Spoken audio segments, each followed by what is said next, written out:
Hello and welcome to Clemson Football Countdown. Manny Robinson on your left, Scott Keeper on your right, a debate on the table. Let's start the clock. Things were a lot quieter after this Textile Bowl. Clemson ripped NC State at the seams and took a 41-7 victory. The Tigers assaulted the Wolfpack through the air. Trevor Lawrence notched his first 300-yard passing game. It was a stark contrast from what the Tigers did on the ground the game before. So the question is Clemson a running team or a passing team? You must be referring to Air Lawrence.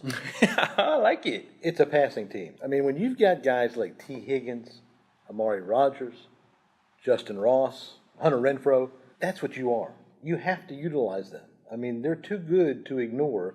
And not that they would ever ignore them, but you got to maximize them. I mean, these guys are rare game breakers. And Trevor Lawrence is getting better.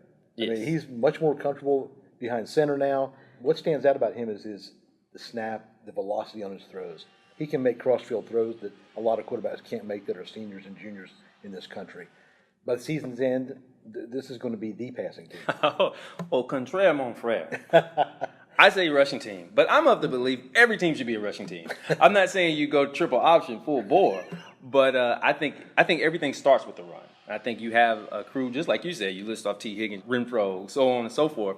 Well, you have ETN, then you have Choice and Lynn J. Dixon. I think that gets everything going, gets everything flowing, and also everything plays off the play action. So I think if you start with the run, that opens up the pass. It's kind of a chicken or the egg type thing. There's no winner in this debate because the answer is Clemson is both. Absolutely. And maybe that's what distinguishes them and sets them apart and makes them the primary challenger to the king, Alabama. Yeah, like throughout the season, it was like it was Alabama and then everyone else. And I think Clemson, especially with the performance against NC State, Coach Sweeney and I may be in the minority here, still saying that NC State is a good team, but they ran into Clemson, who was playing, at their best game of the season. And so that performance, I think, to me, pushed them into a different class right there behind Alabama. No question. Clemson's diversity on offense is what shines. But then you throw in the defense like they have. Yeah. I mean, how many teams have a top 5 defense and a top 5 offense? Not many. Clemson's one of those few, and that's what's going to make them dangerous in the playoff. All right, we're almost out of time, so let's go 3 and out. Rushing touchdowns for Travis Etienne. He's the first Tiger to do 3 in 3 straight games. So let's set it at 2.5.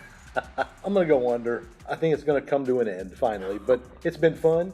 But you know what? He's still going to set Clemson's single-season record for rushing touchdowns. But I think he'll maybe only get a couple this game. Subpar out. Yeah, just for fun, I'm taking the over. Just for the simple fact that I think this is the best way for him to push himself into that Heisman race. Tua Tagovailoa, the quarterback for Alabama, is just so far out there. I don't even think he's finished the game yet. Let's see, last time DeAndre Francois, Florida State's quarterback, was on the field, he was on his back a lot, right? So let's go sacks for Clemson's defense. Let's set it at 6.5. Wow, that's probably about a good number. And I was digging through the numbers from the past 2 games between these teams. In 2016, Clemson 10 tackles for loss, 6 sacks. Last year, 10 tackles for loss, 5 sacks. Wow. I don't think Florida State's offensive line this year is any better than the ones from the previous 2 years. In fact, they may be a little worse.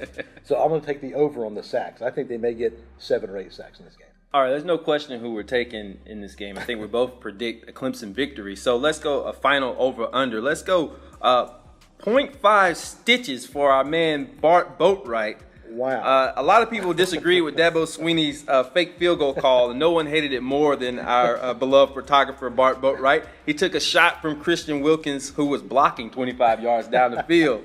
But our hope is that he stays clean in this game. Yes. I'm going to go the under because I don't want to see a reprise of the version of There Will Be Blood. We don't need another documentary like that. So, yeah, I'm going to take the under, and I think he'll emerge unscathed.